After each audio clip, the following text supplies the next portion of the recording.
Hello बच्चों, क्या हाल चाल है आप लोगों के। तो बेटा काफी दिनों के बाद मैं ये वाला वीडियो लेक्चर लेके आया हूँ बेटा। बीच में कुछ प्रॉब्लम्स हो गई थी बेटा। तो बच्चों आज अपन जो डिस्कस करने वाले हैं बेटा, इससे प्रीवियस लेक्चर में अपन ने क्या क्या डिस्कस कर लिया था बेटा। एक तो दोहरा निषेचन के बारे में पढ़ लिया था, और डबल फर्टिलाइजेशन यानी दोहरा निषेचन में दो चीजें बनी थी बच्चों। एक तो युग्नज का निर्माण हुआ था और एक प्राथमिक भ्रूणपोष कोशिका का निर्माण हुआ था बेटा। ठीक है ना बच्चों। तो ये तो हो गया था बच्चों निषेचन। निषेचन के बाद जो घटनाएं होती है बेटा उसको बोलते हैं बेटा पोस्ट फर्टिलाइजेशन इवेंट। तो पोस्ट फर्टिलाइजेशन इवेंट के अंदर अपन ने ये भी पढ़ लिया था कि यार इस प्राथमिक भ्रूणपोष कोशिका का क्या होगा बेटा। इस प्राथमिक भ्रूणपोष कोशिका से किसका निर्माण होगा बच्चों, भ्रूणपोष का। ठीक है ना बेटा। तो कैसे निर्माण होगा बेटा, ये सारा अपन ने प्रीवियस लेक्चर में डिस्कस कर लिया बेटा। आज जो अपन लेक्चर में डिस्कस करने जा रहे हैं बेटा, युग्नज से भ्रूण का विकास होना, कि यार युग्नज से भ्रूण का विकास कैसे होगा बेटा। तो आपके कोर्स में फ्लावरिंग प्लांट यानी आवृत बीजों के बारे में दे रखा बेटा कि भ्रूण का विकास कैसे होता है बच्चों। आपको पता है बेटा आवृत बीजी पौधे जो होते हैं दो प्रकार के होते हैं। एक तो होते हैं बच्चों द्विबीजपत्री और एक बोलते हैं बेटा एक बीजपत्री। तो द्विबीजपत्री में कैसे क्या निर्माण होता है बेटा वो अपन पहले डिस्कस करेंगे बेटा, और फिर डिस्कस करेंगे बच्चों एक बीजपत्री में। एक और चीज ध्यान रखना बच्चों, एक बीजपत्री हो चाहे द्विबीजपत्री हो बेटा, भ्रूण का विकास स्टार्टिंग का जो डेवलपमेंट है बेटा वो सब में सेम होता है बेटा। ठीक है ना बच्चों। तो नेक्स्ट देखिए बच्चों, युग्नज से भ्रूण का जो परिवर्तन होता है बेटा उसको क्या बोलते हैं बच्चों, एम्ब्रियोजेनेसिस। यानी युग्नज से भ्रूण का निर्माण, युग्नज से भ्रूण के निर्माण को अपन क्या बोलते हैं बेटा, एम्ब्रियोजेनेसिस या भ्रूणोद्भव कहते हैं बेटा। क्या बोलते हैं बेटा, भ्रूणोद्भव। तो बच्चों मैंने आपको कहा था बेटा कि यार ये भ्रूण कोश है। इस भ्रूण कोश के अंदर यहां पर मैंने आपको बताया था बच्चों, क्या बताया था बच्चों, युग्मनज। क्या पढ़ाया था बच्चों, सॉरी हाँ युग्नज पढ़ाया था बच्चों। और ये युग्नज आपको पता है बेटा द्विगुणित होता है, और इसी युग्नज से भ्रूण का विकास होगा। तो युग्नज से भ्रूण के विकास को भ्रूणोद्भव कहते हैं बेटा। ठीक है ना बच्चों। अब एक और चीज ध्यान रखना बच्चों, भ्रूण का जो विकास होता है बेटा भ्रूण कोश के बीजांड द्वारीय सिरे की ओर होता है बेटा। कैसे देखिए बच्चों, यहां पर अपन ने ये डायग्राम डिस्कस किया था बच्चों। ये युग्नज है बच्चों, और ये आपको पता है बच्चों बीजांड द्वार है। तो युग्नज से जो भ्रूण का विकास होगा कौन से सिरे की ओर होता है बेटा, बीजांड द्वारीय सिरे। आपको पता है ये निभागीय सिरा होता है बेटा, और ये बीजांड द्वारीय सिरा होता है। तो बीजांड द्वारीय सिरे की ओर युग्नज से भ्रूण का क्या होता है बच्चों, विकास होता है बेटा। तो ये अपना बीजांड द्वारीय सिरे है बेटा, यहां से युग्नज से ध्यान रखना बेटा भ्रूण का क्या होगा बच्चों, विकास होगा। अब यार भ्रूण का विकास कैसे क्या होता है बच्चों, सबसे पहले इस युग्नज में, यानी ये युग्नज में यहां पर ले रहा हूं बच्चों, इस युग्नज में अर्ध समसूत्री विभाजन होता है। कौन से प्रकार का, अनुप्रस्थ, यानी इस तरह से होता है बच्चों, अनुप्रस्थ। तो सबसे पहले क्या दे रखा बेटा, युग्नज में सर्वप्रथम कौन सा विभाजन होता है बच्चों, अनुप्रस्थ विभाजन होता है। इस अनुप्रस्थ विभाजन से दो कोशिकाएं बन गई बच्चों। एक कोशिका बीजांड द्वारीय सिरे की ओर होगी और एक होगी निभागीय सिरे की ओर। ठीक है ना, यानी यहाँ पर डिवीजन हो गया बच्चों, एक तो नीचे की तरफ यानी जो बीजांड द्वारीय सिरा, और ये हो गया बच्चों निभागीय सिरे की ओर। तो जो बीजांड द्वारीय सिरे की ओर कोशिका बनती है बेटा उसको बोलते हैं बेसल सेल, या इसको अपन बोलेंगे बच्चों क्या बेटा, आधारीय कोशिका। तो ये जो कोशिका होगी बच्चों, ये कौन सी होगी बेटा, आधारीय कोशिका होगी बेटा, आधारीय कोशिका। ठीक है ना बच्चों। और ऊपर की तरफ जो कोशिका होती है बेटा ये वाली, इसको बोलते हैं बच्चों अपन एपिकल सेल या शीर्षस्थ कोशिका। क्या बोलेंगे बेटा इसको, शीर्षस्थ, शीर्षस्थ कोशिका। तो क्या बोला बच्चों मैंने, युग्नज के अंदर कौन सा विभाजन हुआ बेटा, अनुप्रस्थ विभाजन हुआ, और दो कोशिकाएं बनी। एक तो नीचे की तरफ जो कोशिका बनती है बेटा यानी बीजांड द्वारीय सिरे की ओर बनती है उसको आधारीय कोशिका बोलते हैं बेटा, और ऊपर वाली जो कोशिका बेटा उसको क्या बोलते हैं बेटा, शीर्षस्थ कोशिका। एक चीज ध्यान रखना बच्चों, आधारीय कोशिका का एक और नाम है बेटा निलंबक कोशिका, क्योंकि ये निलंबक का फॉर्मेशन करेगी। अब निलंबक क्या होता है बेटा अभी डिस्कस करने वाले बच्चों। ठीक है ना बेटा। और निभाग की तरफ जो होती है बेटा उसको शीर्षस्थ या क्या बोलते हैं बच्चों, अग्रस्थ कोशिका कहते हैं, और इसको भ्रूणीय कोशिका भी कहते हैं बेटा, क्योंकि भ्रूण का निर्माण इसी कोशिका से होने वाला बेटा। कौन सी कोशिका से बेटा, शीर्षस्थ कोशिका से। ठीक है ना बच्चों। अब इस शीर्षस्थ कोशिका में क्या होंगे बच्चों, विभाजन होंगे, और प्राग भ्रूण यानी प्रो एम्ब्रियो बनता है। एक्चुअली में क्या बेटा आप हायर क्लासेज में पढ़ोगे बेटा, ये जो कोशिका है नीचे वाली आधारीय कोशिका है ये तो बनाती है बच्चों निलंबक। इसमें तो बार बार क्या होता है बच्चों, अनुप्रस्थ विभाजन होते हैं बेटा, और ऐसा लंबा सा क्या बनता है बच्चों, निलंबक का फॉर्मेशन होता है बेटा। ठीक है ना, ये निलंबक किससे बनता है बच्चों, आधारीय कोशिका से। और सिस्टर्स कोशिका से में अनुप्रस्थ विभाजन भी होते हैं बच्चों, अनुदैर्ध्य विभाजन भी होते हैं, अपनतिक भी होते हैं, परिणतिक भी होते हैं, ठीक है ना। आप तो ये ध्यान रखना बच्चों, सिस्टर्स कोशिका कुल मिला के क्या करेगी बच्चों, एम्ब्रियो का निर्माण करेगी बेटा। सबसे पहले जो एम्ब्रियो बनता है बेटा उसको बोलते हैं प्राक एम्ब्रियो। क्या बोलते हैं बच्चों उसको, प्राक एम्ब्रियो बनता है, ठीक है ना बेटा। तो प्राक भ्रूण का क्या होता है बेटा, निर्माण। क्या कहा बच्चों, आधारिक कोशिका में बार बार अनुप्रस्थ विभाजन होंगे, इससे तो किसका निर्माण होगा बच्चों, निलंबक। ये हो गया बेटा निलंबक, ठीक है ना बेटा, जिसको सस्पेंसर भी बोलते हैं बेटा। क्या बोलते हैं बेटा, सस्पेंसर। और ये बन गया बच्चों अपना प्राक भ्रूण। क्या बन गया बेटा, प्राक भ्रूण, ठीक है ना बेटा। फिर इस प्राक भ्रूण के अंदर परिवर्तन आते हैं बच्चों, ये भ्रूण धीरे धीरे गोलाकार हो जाता है बच्चों, फिर हृदयाकार होता है और फाइनली परिपक्व भ्रूण बनता है बेटा। एनसीईआरटी ने इसके डायग्राम भी दे रखे बच्चों। ये देखिए बच्चों, ये अपना युग्मज हो गया बच्चों। इस युग्मज में दो विभाजन हुए, देखिए बेटा, दो कोशिका बनी बेटा, ठीक है ना बेटा। एक तो आधारिक कोशिका और एक क्या बेटा, सिरसस कोशिका। ये एक्चुअली में उल्टा दे रखा डायग्राम। तो ये जो अपनी आधारिक कोशिका है ना बेटा, जो बीजांड द्वारा सिरे की ओर होती है, इससे पूरा का पूरा किसका विकास होता है बच्चों, निलंबक। आधारिक कोशिका से किसका निर्माण होता है बेटा, निलंबक, ठीक है ना बच्चों। और ये अपनी सिरसस कोशिका थी, इससे किसका निर्माण हुआ बच्चों, भ्रूण का निर्माण हुआ, ठीक है ना बेटा। तो स्टार्टिंग में ये भ्रूण क्या होता है बेटा, गोलाकार होता है बेटा, फिर क्या होता है बेटा, हृदयाकार हो जाता है, और ये परिपक्व भ्रूण है बच्चों। क्या है ये, परिपक्व भ्रूण का निर्माण होता है, ठीक है ना बच्चों। एक और चीज ध्यान रखना बच्चों, निलंबक की जो कोशिका होती है, ये वाली कोशिका, ये आकार में बड़ी होती है बच्चों, ठीक है ना बेटा। इसको हस्टोरियल सेल भी बोलते हैं बेटा। तो देखिए बच्चों, क्या क्या दे रखा है बेटा, निलंबक कोशिका में मैंने आपको कहा था बेटा, बार बार क्या होता है बेटा, अनुप्रस्थ विभाजन होते हैं। 6 से 10 कोशिकाओं का एक तंतु समान संरचना बनती है बेटा, जिसको अपन ने क्या बोला था बेटा, निलंबक, ठीक है ना बच्चों। यहाँ प्रीवियस में देखिए, ये आधारिक कोशिका बेटा, इसमें बार बार क्या हो रहा है बेटा, विभाजन हो रहा है। 6 से 10 कोशिकाएं बन जाती है बेटा, और ये क्या बनाती है बच्चों, निलंबक का फॉर्मेशन करती है बेटा, ठीक है। निलंबक का काम क्या बेटा, यानी इसका काम क्या है बच्चों, एक्चुअली में क्या करते हैं बेटा, ये जो निलंबक होता है बेटा, यहाँ पर एक्चुअली में ये निलंबक बनता है बेटा, यहाँ पर ये देखिए, ठीक है ना बेटा। और यहाँ पर ये अपना क्या बन गया बेटा, भ्रूण बन गया बेटा, ठीक है ना, गोलाकार हृदयाकार जो भी है। ये निलंबक क्या करता है बेटा, इस भ्रूण को पुश करता है भ्रूण पोष के अंदर, है ना बेटा, भ्रूण पोष के अंदर, ताकि इसको प्रॉपर्ली भ्रूण पोषण मिल जाए बेटा। तो निलंबक का कार्य यही है बेटा, विकासशील भ्रूण को भ्रूण पोष में गहराई तक धकेलना, ताकि उसको पोषण मिल जाए बच्चों। क्या मिल जाए बच्चों, पोषण, ठीक है ना बेटा। निलंबक की बीजांड द्वार वाली कोशिका फूलकर बड़ी हो जाती है बच्चों। ये देखिए बेटा, ये वाला इस डायग्राम में देखिए बेटा, ये देखो, ये निलंबक है। इसकी अंतिम कोशिका जो होती है ना बेटा, वो आकार में क्या होती है बेटा, बड़ी हो जाती है बेटा, ठीक है ना बच्चों। इस कोशिका को अपन बोलते हैं बेटा क्या, हस्टोरियल सेल, या इसको बोलते हैं बेटा चुस्कांगी कोशिका। क्या बोलते हैं बेटा, चुस्कांगी कोशिका, ठीक है ना बच्चों। अब देखिए बच्चों, जब ये पूरा विकसित हो जाता है बेटा, ये वाला डायग्राम देखिए एनसीईआरटी का, ये पूरा विकसित हो गया बच्चों। ये पूर्ण विकसित क्या है बेटा, भ्रूण है, ठीक है ना बच्चों। यदि द्विबीजपत्री है बच्चों, तो उसके अंदर 2 बीजपत्र मिलेंगे बेटा।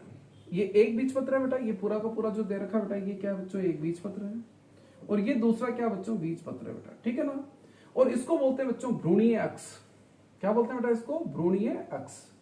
इस भ्रूणीय अक्ष का जो ऊपर वाला भाग होता है ना बेटा, इसको प्रांकुर कहते हैं बेटा, अंतिम वाला भाग। और नीचे वाला भाग जो होता है बेटा, वो क्या होता है बेटा, मूलांकुर। और मूलांकुर के नीचे की तरफ क्या होता है बेटा, मूल गोप पाया जाता है।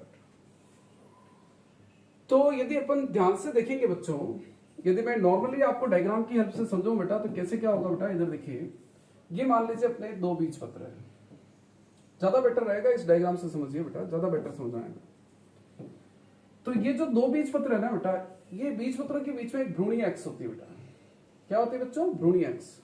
मैंने क्या नाम बताया बेटा, इधर देखिए बेटा, ये तो मैंने लिखा बच्चों बीजपत्र, बीजपत्र, ठीक है बच्चों। और ये हो गई बेटा आपके भ्रूणीय अक्ष, भ्रूणीय अक्ष, ठीक है ना बेटा। तो बीजपत्र, 2 बीजपत्रों के बीच में क्या होता है बेटा, भ्रूणीय अक्ष होती है। भ्रूणीय अक्ष का जो भाग बीजपत्रों के नीचे की तरफ होता है बेटा, उसको क्या बोलते हैं बेटा, ध्यान रखना, बीजपत्राधार। क्या बोला बच्चों मैंने, बीजपत्र, ये बीच में भ्रूणीय अक्ष है बेटा। भ्रूणीय अक्ष का जो भाग बीजपत्रों के नीचे की तरफ होता है बेटा, इसको अपन क्या बोलेंगे बेटा, इसको अपन बोल देते हैं बीजपत्राधार। नाम से पता चल रहा है, देखो, बीजपत्र का आधार, यानी बीजपत्र के नीचे की तरफ है बेटा, आधार की तरफ है बेटा, ठीक है ना बेटा। और भ्रूणीय अक्ष का वो भाग जो बीज पत्रों के ऊपर की तरफ हो, यानी ये वाला भाग जो बीज पत्र के ऊपर है बेटा, उसको बोलेंगे, क्या बोलेंगे बेटा, बीज पत्रोपरिक। क्या बोलेंगे बेटा इसको अपन, बीज पत्रोपरिक। नाम से पता चल रहा है, बीज पत्रों के ऊपर, बीज पत्रोपरिक यानी बीज पत्रों के ऊपर, यानी ये वाला भाग बीज पत्रों के क्या होता है बेटा, ऊपर होता है बेटा। ठीक है ना बेटा। तो कोई भी जो भ्रूण होता है ना बेटा, उसमें भ्रूण में द्विबीजपत्री के अंदर दो बीजपत्र मिलेंगे और ये भ्रूणी अक्ष होगी। भ्रूणी अक्ष का जो भाग नीचे की तरफ होता है, बीजपत्रों के नीचे की तरफ होता है, उसको बोलते हैं बीजपत्राधार, और जो ऊपर की तरफ होता है उसको बोलते हैं बेटा बीजपत्रोपरिक। ठीक है ना बेटा। और ये अंतिम जो भाग है बीजपत्रोपरिक का, जो अंतिम भाग होता है बेटा, इसको बोलते हैं बच्चों प्रांकुर। क्या बोलते हैं बेटा, प्रांकुर। और इसका जो नीचे वाला भाग होता है बच्चों, उसको क्या बोलते हैं बच्चों, मूलांकुर। ठीक है ना बेटा। और इसके एंड में क्या पाया जाता है बच्चों, मूल गोप पाया जाता है बेटा। क्या पाया जाता है बच्चों, मूल गोप। ये हो गया बेटा मूल गोप। अब क्या दे रखा बेटा, देखिए आप, मूलांकुर और प्रांकुर के बच्चे बीच में क्या होते हैं बच्चों, भ्रूणी अक्ष। ये प्रांकुर, ये मूलांकुर, ये क्या हो गए बच्चों, भ्रूणी अक्ष हो गए। ठीक है बेटा। एक द्विबीजपत्री भ्रूण में एक भ्रूणी अक्ष और दो बीजपत्र होते हैं। ये दो बीजपत्र और ये भ्रूणी अक्ष हो गई बेटा। भ्रूणी अक्ष का वह भाग जो बीजपत्र के स्तर से ऊपर होता है, यानी बीजपत्र के स्तर से ऊपर, उसको क्या बोलेंगे बेटा, बीजपत्रोपरिक। और ये बीजपत्रोपरिक किसमें समाप्त हो जाता है बच्चों, प्रांकुर, यानी ये वाला सिरा क्या हो गया बेटा, प्रांकुर। भ्रूणीय अक्ष का बीजपत्र के स्तर के नीचे का भाग ये भ्रूणीय अक्ष बीजपत्र के स्तर के नीचे का जो भाग होता है बेटा, उसको क्या बोलते हैं बेटा, बीजपत्राधार। और बीजपत्राधार किसमें समाप्त होता है बच्चों, मूलांत सिरा, जिसको अपन ने मैंने नाम दिया था बच्चों मूलांकुर। क्या नाम दिया था बच्चों, मूलांकुर। इसको मूलांत सिरा भी कहते हैं या मूल शीर्ष भी कहते हैं बेटा। ठीक है ना, समाप्त हो जाता है जो मूल गोप से नीचे की तरफ बेटा, ध्यान रखना, मूल गोप होता है उससे ढका रहता है बेटा। ठीक है ना। ये अपने द्विबीजपत्री भ्रूण की क्या होगी बच्चों, संरचना होगी बेटा। अब इसके बाद देखिए बच्चों, नेक्स्ट है बेटा एक बीजपत्री भ्रूण। यार एक बीजपत्री भ्रूण में नाम से पता चल रहा है, द्विबीजपत्री में दो बीजपत्र थे, बस यहाँ पर एक ही अंतर है बेटा, यहाँ पर एक बीजपत्र मिलेगा बेटा।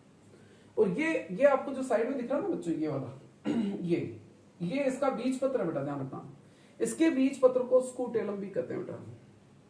क्या बोलते हैं बेटा, इसको स्कूटेलम बोलते हैं। ठीक है ना। इसकी जो स्थिति होती है ना बेटा, पार्श्व की ओर होती है। तो इधर देखिए बच्चों, एक बीजपत्री और द्विबीजपत्री भ्रूणों में शुरुआती भ्रूणीय परिवर्तन, मैंने आपको पहले कहा था बेटा, चाहे द्विबीजपत्री हो चाहे एक बीजपत्री हो बेटा, भ्रूणीय परिवर्तन इनिशियली क्या होता है बच्चों, समान होता है बेटा। ठीक है ना।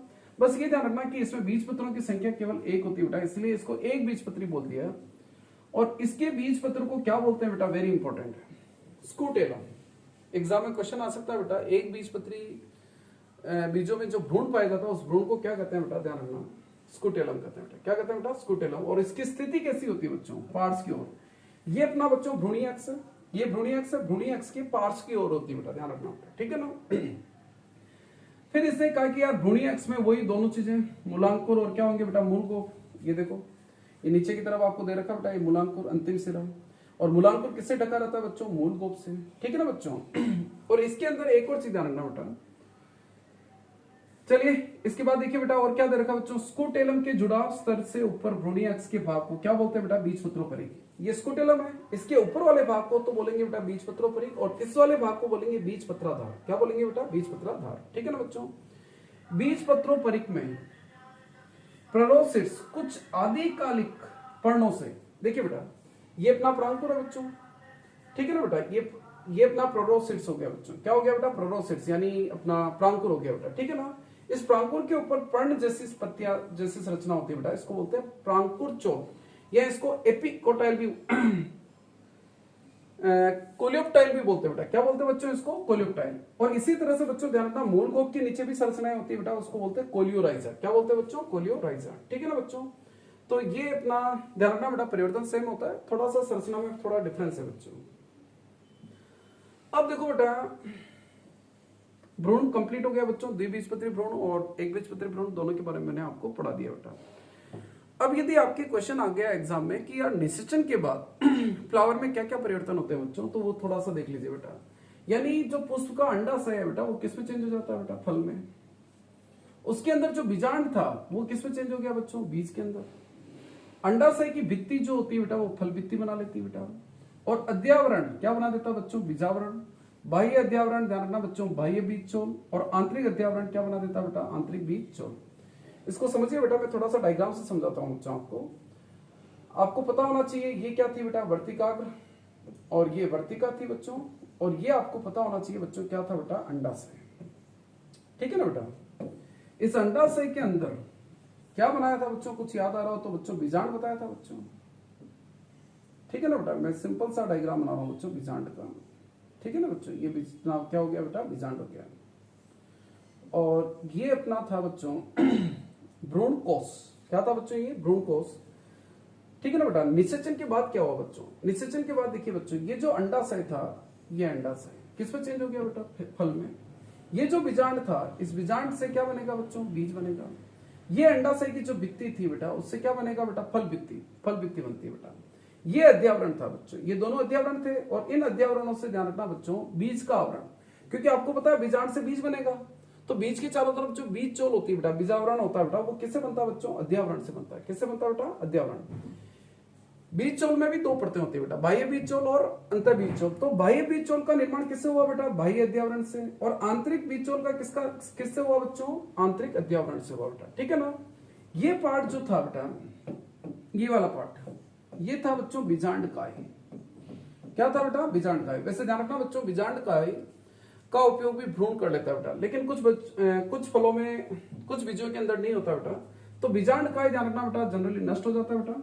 कभी कभी, वेरी इंपॉर्टेंट है बेटा, काली मिर्च के अंदर, इनके अंदर ध्यान रखना परिभ्रूण पोष के रूप में क्या हो सकता है बेटा? उपस्थित रहता है। इसके अलावा बच्चों नीचे की जो आपको पता है बेटा दो सहायक कोशिकाएं थी, वो भी नष्ट हो जाती है बच्चों। ऊपर की जो प्रतिमुखी कोशिकाएं होती है बेटा, वो भी क्या हो जाती है बच्चों? नष्ट हो जाती है बेटा। ठीक है ना?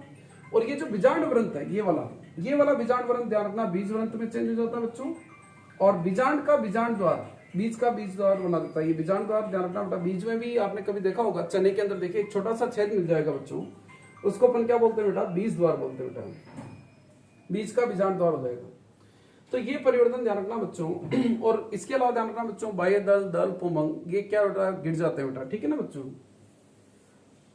अब देखो बच्चों, बीज के बारे में देखें तो क्वेश्चन आ गया बेटा कि लैंगिक जनन का अंतिम उत्पाद कौन है बेटा? तो आप क्या लिखोगे बेटा? बीज।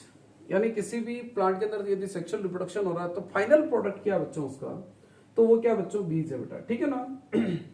यहाँ एक और डेफिनेशन दे रखी है बेटा, एक परिपक्व निषेचित बीजांड को ही क्या कहते हैं बेटा? बीज कहते हैं बेटा। बीज के अंदर ध्यान रखना बेटा तीन भाग होते हैं बेटा। एक तो सबसे बाहर क्या होता है बेटा? बीज का आवरण होता है बेटा, जिसको अपन बीजावरण कह सकते हो बेटा। अंदर की तरफ क्या मिलेगा बच्चों? बीजा यदि मान लीजिए आपने बीजावरण को हटा दिया तो अंदर की तरफ आपको क्या मिलेगा बेटा? भ्रूण।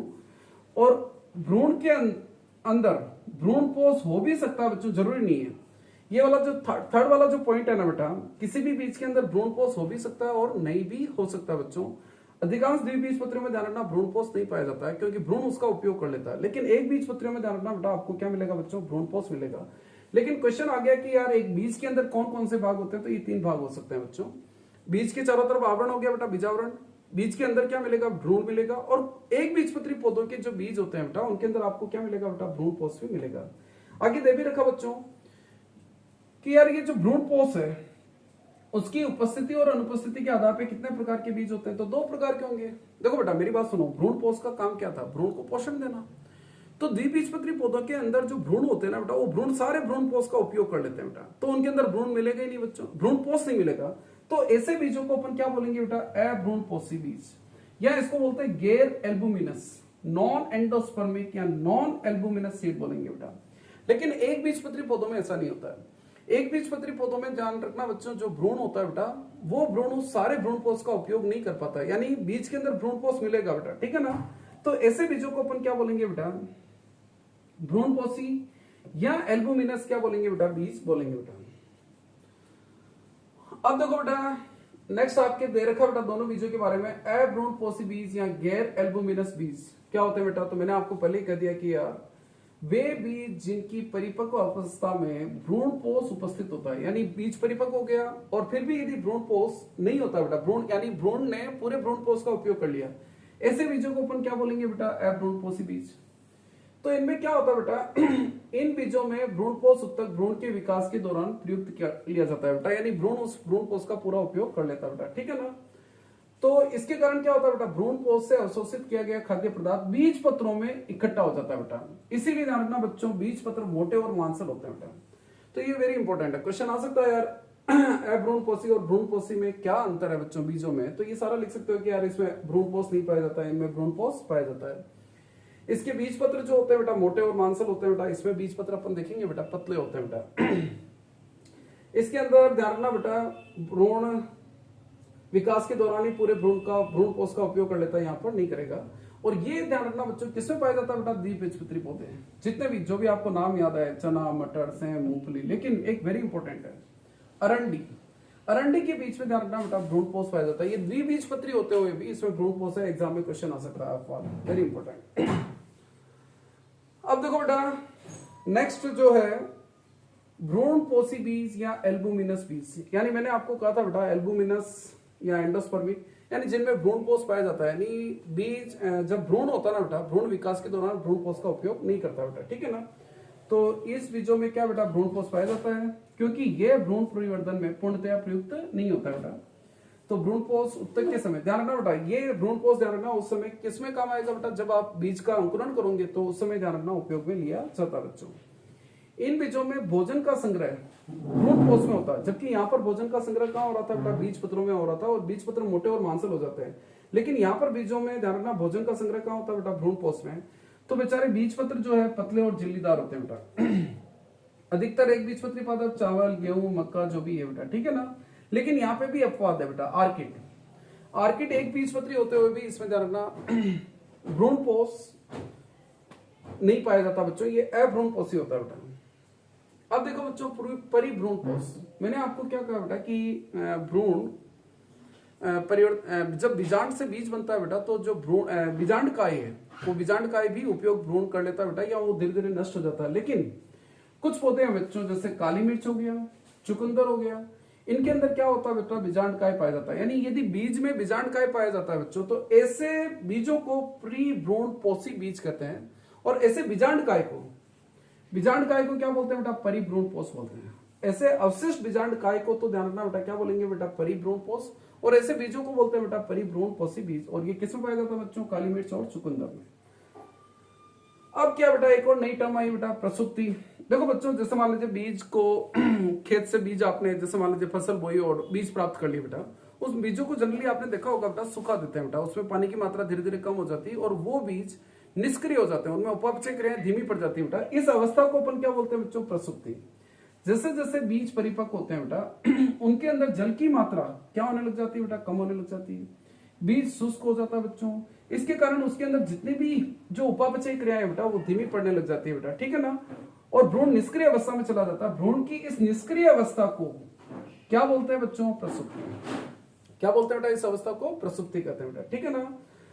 यानी प्रसुप्त, सो गया, कहने का मतलब बीज निष्क्रिय हो गया बच्चों। लेकिन जैसे ही बीज को अनुकूल परिस्थितियां मिलेगी, जैसे नमी मिल गई, आर्द्रता मिल गई, ऑक्सीजन, ये अनुकूल परिस्थितियां होने पर ध्यान रखना बेटा बीज वापस क्या हो जाएगा बच्चों, अंकुरित हो जाएगा। यानी उसकी प्रसुप्ति अवस्था क्या हो जाएगी बेटा, टूट जाएगी। अब यार बीज का महत्व क्या है बच्चों, बीज का महत्व क्या है बेटा, बीज क्यों बनाते हैं बेटा पेड़ पौधे। तो एक तो यार बीज का बड़ा इंपॉर्टेंट महत्व है बेटा कि बीज ध्यान रखना नए प्रवासों में ट्रांसफर हो जाते हैं। बीजों में बहुत सारी ऐसी एक्टिविटीज होती है, ऐसे अनुकूलन होते हैं कि बीज एक स्थान से दूसरे स्थान पर क्या हो जाते हैं बेटा, स्थानांतरित हो जाते हैं, और नए प्रवास में उन पौधों का क्या करेंगे बेटा, विकास करेंगे। तो बीजों में नए आवासों में प्रसारित होने के लिए कई प्रकार के क्या पाए जाते हैं बच्चों, अनुकूलन पाए जाते हैं, और प्रजाति को अन्य क्षेत्र में बसने में मदद करते हैं बेटा, ठीक है ना बच्चों। नेक्स्ट देखिए बच्चों, बीज के भ्रूणपोष या बीज पत्र में पर्याप्त भोजन होता है बच्चों, और ये भोजन ध्यान रखना बेटा भ्रूण जब नया पौधे में विकसित होता है बच्चों, तब तक वो उसको क्या करता है बेटा, पोषण देने का कार्य करता है। तो इस भोजन का उपयोग अल्पवयस्क नवोद्भिद, यानी जो नया पौधा विकसित हो रहा है बेटा, वो यानी कुल मिला के बीज भोजन को संग्रह करते हैं बेटा, जो नवोद्भिद को पोषण देने का क्या करते हैं बेटा, कार्य करते हैं बेटा। तो नवोद्भिद तब तक पोषण देते हैं बेटा जब तक वो खुद प्रकाश संश्लेषण नहीं करने लग जाए। नेक्स्ट ध्यान रखना बेटा, बीज के चारों ओर क्या होता है बेटा, बीजावरण होता है, और ये कठोर बीजावरण ध्यान रखना बेटा बीज के भ्रूण की सुरक्षा करते हैं। तो एक और इंपॉर्टेंस हो गया बेटा भ्रूण को सुरक्षा भी प्रदान करता है बच्चों। और लैंगिक प्रजनन का उत्पाद है बच्चों बीज, तो बीज में विभिन्नताएं होगी और इन विभिन्नताओं को नेक्स्ट जनरेशन में ट्रांसफर करने का भी कार्य करेगा बेटा। तो ये बीजों के क्या हो गए बेटा महत्व हो गए, कुल मिला के 3 महत्व हो गए। एक तो नए क्षेत्रों में प्रसारित करने में सहायता करता है बेटा, बीज के चारों तरफ बीजावरण पाया जाता है जो भ्रूण की सुरक्षा का कार्य भी करता है। बीज के अंदर भोजन संग्रह भी होता है बेटा, भ्रूण पोष के अंदर या बीज पत्रों में जो नवोद्भिद को भोजन प्रदान करने का कार्य करता है बेटा, ठीक है ना बेटा। और बीज में अनुवांशिक विभिन्नताएं भी पाई जाती है बेटा, क्योंकि वो लैंगिक जनन का उत्पाद है बेटा, तो विभिन्नताओं को नेक्स्ट जनरेशन में ट्रांसफर करने का भी कार्य करेगा बेटा। अब देखो बेटा एनसीईआरटी ने क्या दे रखा है बच्चों, बीजों की जीवन अवधि।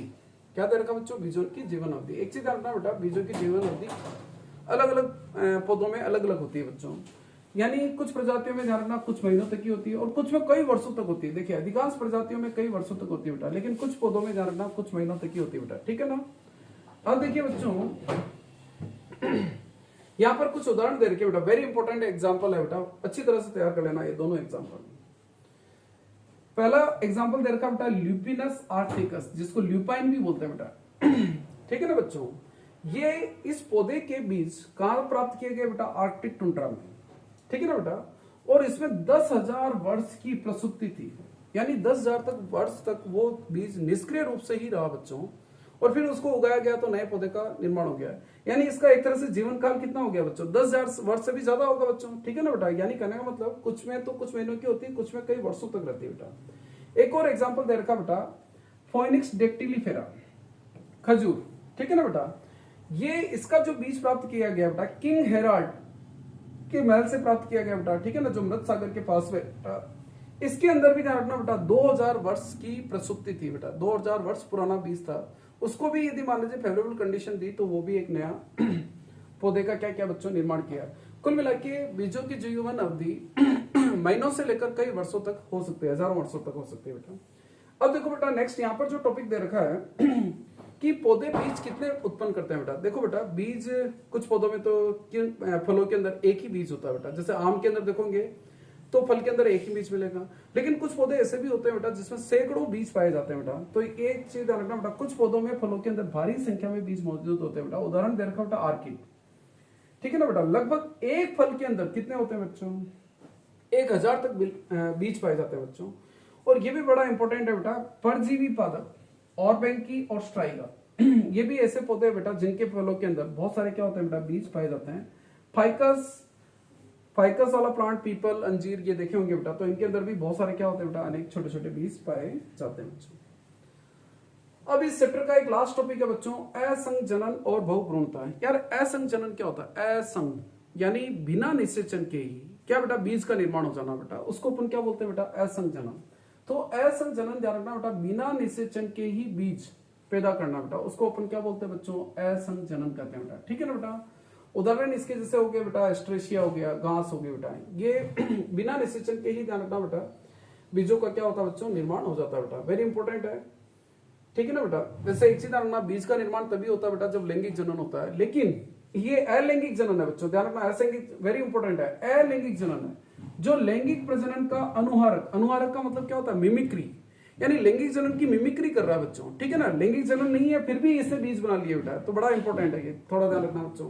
क्वेश्चन आ सकता है लैंगिक प्रजनन का मिमिक यानी अनुहारक कौन है बेटा, तो असंजनन। एक और दे रखा बच्चों बहुभ्रूणता, नाम से पता चल रहा है यदि बीज के अंदर एक से अधिक, देखो बेटा एक बीज में एक ही भ्रूण पाया जाता है, लेकिन कभी कभी क्या होता है बेटा, एक बीज में एक से अधिक यदि भ्रूण पाए जाते हैं बेटा तो उसको अपन बहुभ्रूणता बोलते हैं बेटा। तो एक बीज में एक से अधिक भ्रूण यदि उपस्थित हो तो उसको क्या बोलते हैं बेटा, बहुभ्रूणता। ये किसमें पाई जाती है बेटा, नींबू हो गया, आम वंश हो गया, ठीक है ना, इनके अंदर पाई जाती है। एक्चुअली में होता क्या बच्चों बहुभ्रूणता में, बहुभ्रूणता या असंजनन बहुत सारे तरीकों से डेवलप हो सकता है बेटा। जैसे मान लीजिए इमेजिन करो कि अंड कोशिका है, अंड कोशिका अगुणित होती है, लेकिन कभी कभी अर्धसूत्री विभाजन में फेल्योर के कारण ये अंड कोशिका द्विगुणित हो सकती है। तो ऐसी द्विगुणित अंड कोशिका से बिना निषेचन के ही बीज का क्या होगा बेटा, निर्माण हो जाएगा, यानी असंजनन हो जाएगा या भ्रूण का निर्माण होगा। या कभी कभी क्या होता है बच्चों, ये बीजांडकाय की चारों तरफ जो कोशिकाएं होती है, ये वाली कोशिकाएं, आपको पता है बेटा ये बीजांडकाय है, ये तो भ्रूण कोष हो गया बच्चों, और ये क्या हो गया बेटा बीजांडकाय। इसकी कोशिकाएं भी बेटा आपको पता द्विगुणित, और इससे यदि भ्रूण विकसित हो जाता है तो बेटा वो भी ध्यान रखना बच्चों, बिना निषेचन के डेवलप हुआ, वो भी असंग जनन होगा और उसमें भ्रूणों की संख्या एक ही बीज के अंदर एक से ज्यादा होगी बच्चों, तो इसको बोलते हैं बेटा बहुभ्रूणता। तो यहाँ पर दे भी रखा बेटा बहुभ्रूणता का विकास क्या होता है बच्चों, कुछ प्रजातियों में द्विगुणित अंड कोशिका, मैंने आपको कहा था ना बेटा अंड कोशिका जनरली अगुणित होती है बच्चों, कभी कभी द्विगुणित अंड कोशिका का क्या हो जाता है बेटा निर्माण हो जाता है बच्चों, ठीक है ना। तो इसमें बिना निषेचन के भ्रूण क्या हो जाएंगे बेटा विकसित हो जाएंगे। या नींबू वंश में क्या होता है बच्चों, या आंख की किस्मों में क्या होता है, भ्रूण कोश के आसपास की कुछ बीजांड कोशिकाएं, यानी ये भ्रूण कोश है बच्चों, ये तो हो गया अपना भ्रूण कोश, और भ्रूण कोश के आसपास की कोशिकाएं क्या होगी बेटा, ये बीजांडकाय कोशिकाएं होती है। ये द्विगुणित जो बीजांडकाय कोशिकाएं होती है ये विभाजित होने लग जाती है और भ्रूण का निर्माण करती है बेटा। तो ऐसे बीजों में यहां से तो भ्रूण बन ही रहा, लेकिन इन बीजांडकाय कोशिकाओं से भी भ्रूण का निर्माण हो जाएगा, यानी एक ही बीज के अंदर एक से अधिक क्या होंगे बेटा भ्रूण डेवलप हो जाएंगे बच्चों। अब देखो बेटा असंग जनन का महत्व क्या बेटा देखो बेटा मेरी बात सुनो, आपने कभी नाम सुना हो संकर बीज। संकर बीज कैसे उत्पन्न करते हैं बेटा, आपको यदि मान लीजिए आपको पता है बेटा कि यार ये पौधा है, मैंने कहा यार ये प्रोडक्शन अच्छा देता है, ये पौधा क्या अच्छा देता है बच्चों, प्रोडक्शन। मैंने कहा यार दूसरा पौधा है बच्चों मान लीजिए ये डिजीज के लिए रेसिस्टेंट है, यानी इस प्लांट को डिजीज नहीं होती बेटा, डिजीज रेसिस्टेंट है, ठीक है ना बेटा। इन दोनों प्लांट के बीच में क्रॉस कराया और एक नया प्लांट डेवलप किया, तो ये पौधा संकर पौधा होगा बच्चों। इसके अंदर दोनों के गुण आ जाएंगे बेटा, प्रोडक्शन वाला भी आ जाएगा और डिजीज के लिए रेसिस्टेंट भी आ जाएगा। लेकिन आपने कभी वॉच किया बच्चों, यदि मान लीजिए अपन खेती करते हैं बेटा, तो आपने देखा होगा कि पेरेंट्स हर बार नए संकर बीज खरीदते हैं बेटा। क्यों? क्योंकि इन पौधों को यदि बोएंगे बेटा तो इनमें लैंगिक जनन होता है, और लैंगिक जनन होने से क्या बेटा, जरूरी नहीं कि वो विभिन्नताएं जो उसके अंदर विशिष्टताएं थी बेटा वो नेक्स्ट बीजों में भी प्राप्त हो बेटा, ऐसा नहीं है। लेकिन यदि मान लीजिए ये पौधा असंग जनन कर रहा होता, यानी बिना, यानी लैंगिक जनन नहीं होता बेटा, असंग जनन बिना निषेचन के यदि वो बीज पैदा करता है तो उनके अंदर वो विशेषताएं मिलती है। तो साइंटिस्ट यही कर रहे हैं बच्चों, क्या कर रहे हैं, इधर देखिए बेटा, संकर बीजों की एक समस्या है, उन्हें हर साल उगाया पैदा किया जाना चाहिए बेटा, ठीक है ना। यदि संकर किस्म संग्रहित किए बीजों की बुआई करके प्राप्त किया जाता है, यदि मान लीजिए आपने इसका संकर बीज लिए बच्चों और इनकी बुआई की बेटा, ठीक है ना, और प्राप्त किया गया, तो बच्चों ध्यान रखना बेटा उनकी संतति के अंदर जो विशेषताएं बेटा वो अलग अलग हो जाएगी बेटा, और संकर बीज में वो विशेषताएं नहीं रह पाएगी।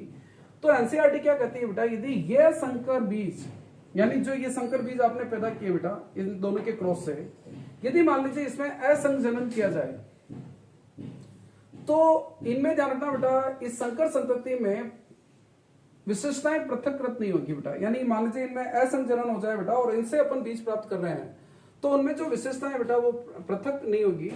तो इसके से बेनिफिट क्या बेटा कि उस किसान को बार बार ध्यान रखना बेटा नए बीज खरीदने नहीं पड़ेंगे बेटा, नहीं तो हर साल क्या बेटा उसको महंगे बीज खरीदने पड़ेंगे बच्चों। एक चीज ध्यान रखना बच्चों कि जैसे मान लीजिए अपन ने फल पढ़ा था बेटा, आपको पता है बच्चों अंडाशय से किसका निर्माण होता है बच्चों, फल का निर्माण होता है बेटा, ठीक है। तो यार ये जो फल होते हैं ना बेटा, ये फल भी तीन प्रकार के होते हैं। एक तो होते हैं बच्चों वास्तविक फल, क्या होता है बच्चों, वास्तविक फल यानी ट्रू फ्रूट्स, ठीक है ना बच्चों। एक होते हैं बच्चों आभासी फल, आभासी फल होते हैं बच्चों, और एक फल होते हैं बच्चों क्या बेटा, अनिषेकी, अनिषेकी फल। तो फल दो, एक चीज जानना बच्चों, निषेचन के पश्चात जानना अंडाशय से फल का निर्माण होता है। ये फल भी तीन प्रकार के होते हैं बच्चों, वास्तविक, आभासी और क्या बेटा, अनिषेकी। वास्तविक क्या होता है बच्चों, यदि मान लीजिए निषेचन के पश्चात केवल अंडाशय से, निषेचित अंडाशय से यदि फल का निर्माण हो रहा है तो उस फल को अपन क्या बोलेंगे बेटा, वास्तविक फल बोलेंगे। लेकिन कुछ पौधों में जैसे आम हो गया बेटा, ये वास्तविक फल पाए जाते हैं। लेकिन कुछ पौधे जैसे एप्पल है बेटा, तो एप्पल के अंदर ध्यान रखना बच्चों थैलेमस, यानी अंडाशय के अलावा भी, यानी यदि मान लीजिए मैंने कहा कि यार फल का निर्माण अंडाशय से तो हो ही रहा, इसके अलावा अंडाशय के अलावा ध्यान रखना बेटा पुष्प के अन्य भाग भी फल के निर्माण में भाग लेते हैं, पुष्प के अन्य भाग, इन दोनों से मिलकर के यदि फल का निर्माण हो तो ऐसे फल को अपन क्या बोलेंगे बच्चों, आभासी फल। जैसे एप्पल है बच्चों, लीची है, ये आभासी फल है बेटा, उसमें अंडाशय के अलावा ध्यान रखना पुष्प के अन्य भाग जैसे थैलेमस वो भी भाग लेता है बेटा, तो वो फल क्या कहलाएगा बेटा, आभासी फल। तो वास्तविक फल में फल का निर्माण केवल अंडाशय से होता है, आभासी फल में अंडाशय के अलावा पुष्प के अन्य भाग भी फल के निर्माण में भाग लेते हैं। और अनिषेकी फल, इसमें फल का निर्माण होता तो अंडाशय से, अंडाशय से फल का निर्माण होता है, लेकिन वेरी इंपॉर्टेंट है, बिना निषेचन के, बिना निषेचन के। यदि फल का निर्माण अंडाशय से हो रहा है लेकिन बिना निषेचन के हो रहा बच्चों, तो उसको क्या बोलते हैं बेटा, अनिषेकी फल। जैसे ग्रेप्स हो गया, बनाना हो गया, इनमें बिना निषेचन के ही अंडाशय से फल का निर्माण होता है। और ऐसे फलों में ध्यान रखना बेटा, बीज नहीं पाए जाते हैं। क्या नहीं पाए जाते हैं बेटा, बीज नहीं पाए जाते हैं। तो ये अपना चैप्टर है बेटा सेकंड पूरा कंप्लीट हो गया बेटा। ओके बच्चों।